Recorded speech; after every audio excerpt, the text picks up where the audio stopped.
I did training in monasteries and convent where I prepare cursillistas, the Legion of Mary, the Blue Army, many of these militant organizations. I train and prepare how they can become Baptists, how they can become Adventists, how they can become Methodists, how they can become Presbyterian, how they can become Pentecostal, and all these areas where they must infiltrate any area.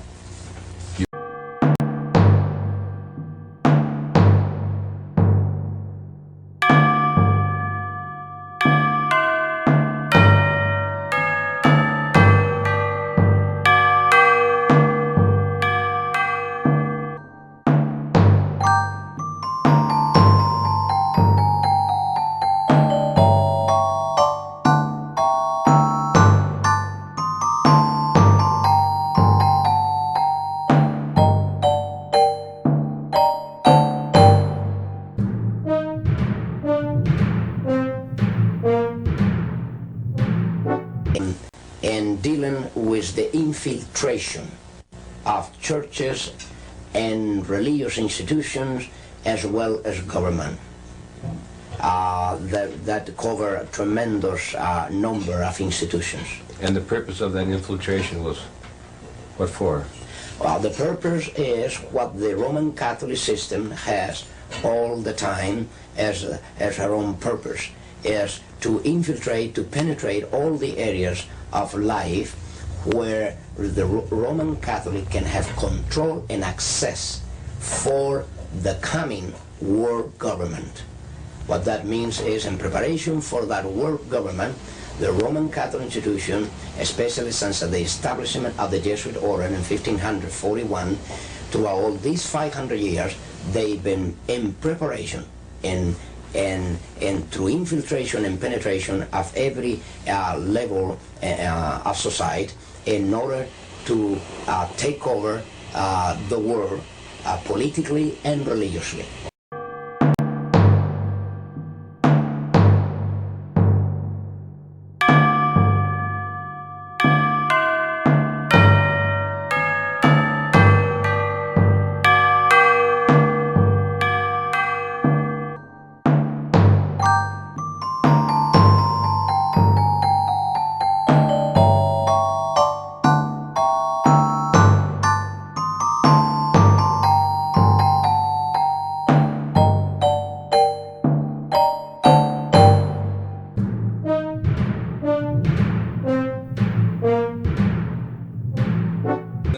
When the Council of Trent occurred, it was controlled by the Jesuits. Yes. How about the Vatican II?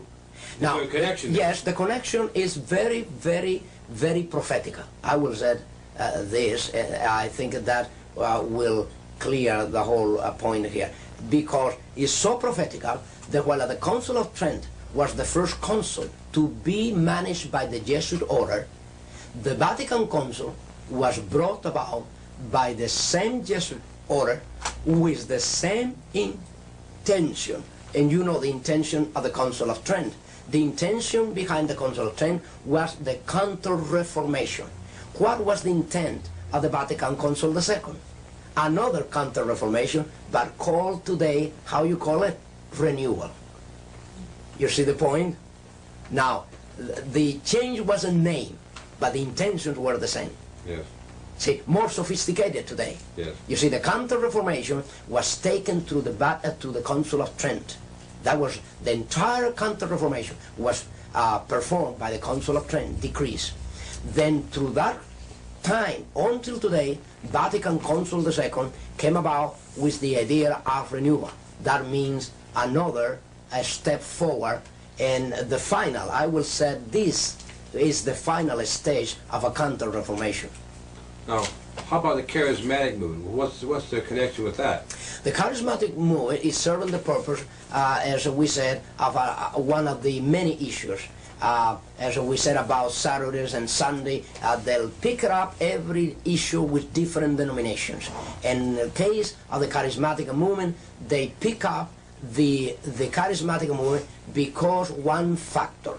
they could not bring under subjection the Pentecostal denominations. They couldn't. They could not.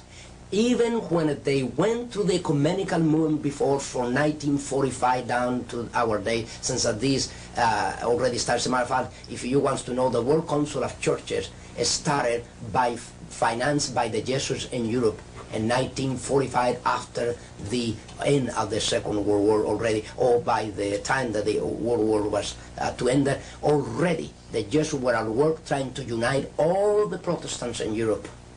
And that was the origin of the World Council of Churches and the ecumenical movement. Today the charismatic movement is serving that purpose. Where a Pentecostal could not be bring into the ecumenical forum, they brought it through the exercise of a charismatic gift.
Según la tradición religiosa de cada uno, con nuestros vecinos que se encuentran a la derecha y a la izquierda.